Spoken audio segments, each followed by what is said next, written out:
Alright, hello everyone, welcome back to the series where I talk about all the games I'm interested in the upcoming month. Month for this video is June of 2024, and I'm going to be honest, it's a pretty dead month for me. But, as always, let's get right into the little bit we have.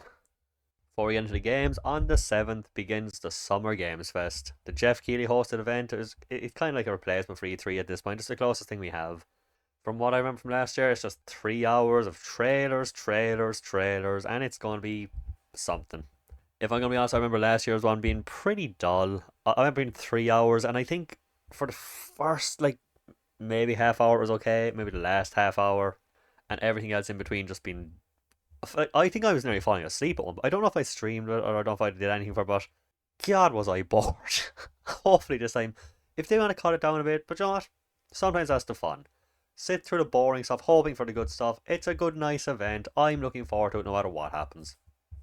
If I'm gonna be honest, in the later years of E3, it's almost something I missed. I missed the bullshit. I missed the waste of time where they'd be like, here's a 2 hour event. Now let's spend 20 minutes talking about sales.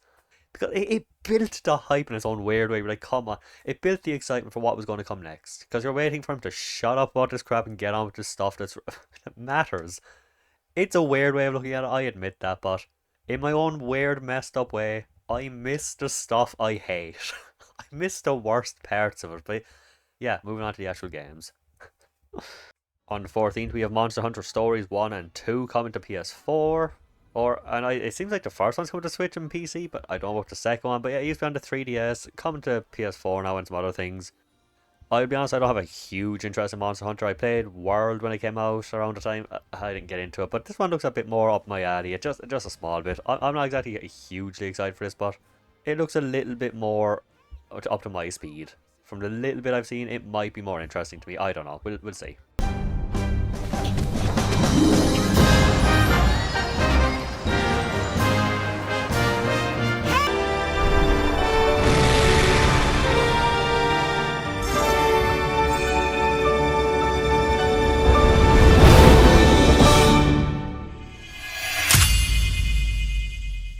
On the 18th, we have Still Wakes the Deep, a survival horror game basically based on an oil rig. So you have underwater stuff going on, swimming around, stuff, and mixed with just claustrophobic environments.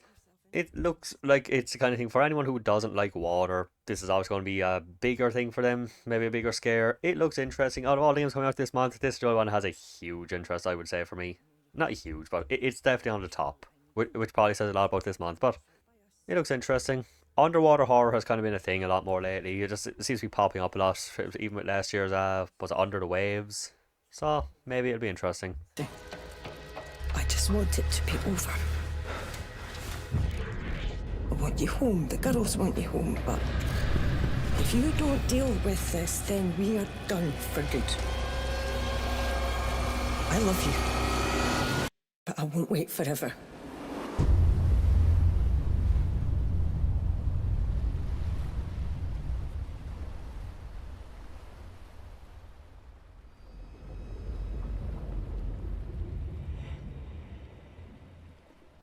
I don't know if I'll ever play it, but I might as well mention it's probably one of the biggest games of the year, and it's not even a game. On the 21st, Elden Ring's DLC finally comes out. People have been clamoring for it since the game came out before the DLC was even announced. It's been delayed a few times as far as I know, little information, and people are excited to finally get back into Elden Ring because, I mean, I don't think it's exactly big news that Elden Ring is a big game. I don't play the game myself, but I know a few people who do, and I know they're going to be looking forward to it. Will you walk with us?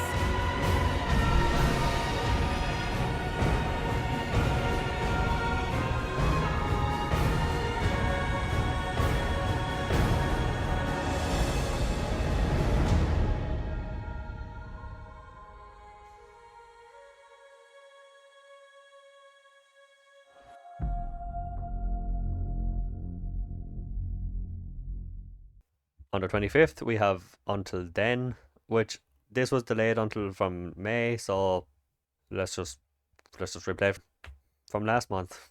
On the 23rd, we have Until Then, which it seems to be one of those retro style, pixely style kind of like something like Oxenfree, I think, and it seems the same kind of idea. It's a story driven game. You have your choice of who to talk to, what to do, you solve a mystery, you some kind of narrative adventure thing. Again, I don't like to look too much into story games, especially ones I think this is out already on other systems. It's hard to keep track, but I think it looks interesting. It just has a good vibe to it, it's hard to explain.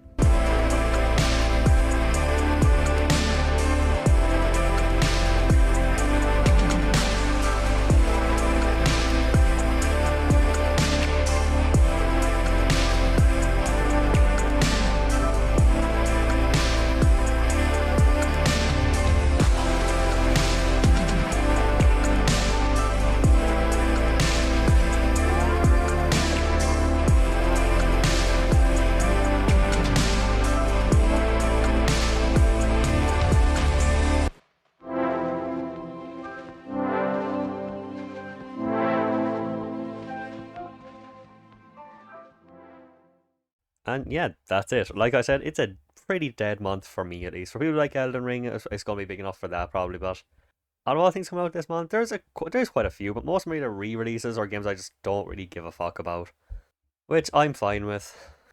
We need a break.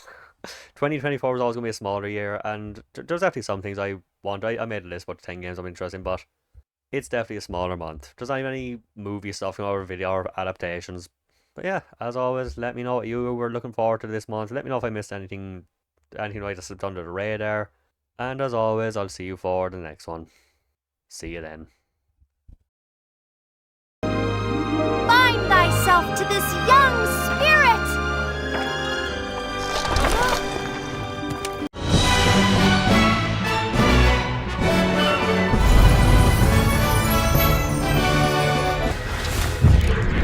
I want you home. The girls want you home, but if you don't deal with this, then we are done for good.